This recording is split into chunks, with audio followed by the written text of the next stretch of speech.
ఏ బాటైనా పర్వాలేదంట, సమయంతో సాగటమే మన సింపుల్ సిద్ధాంతం.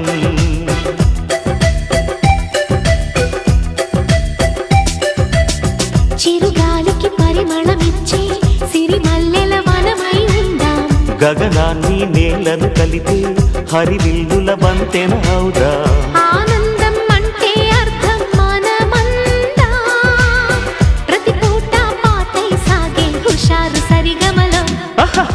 ఎన్నో ఎన్నో రాగాలుండే సంగీతం కాదా, చల్లకి నవ్వుల కేరింత.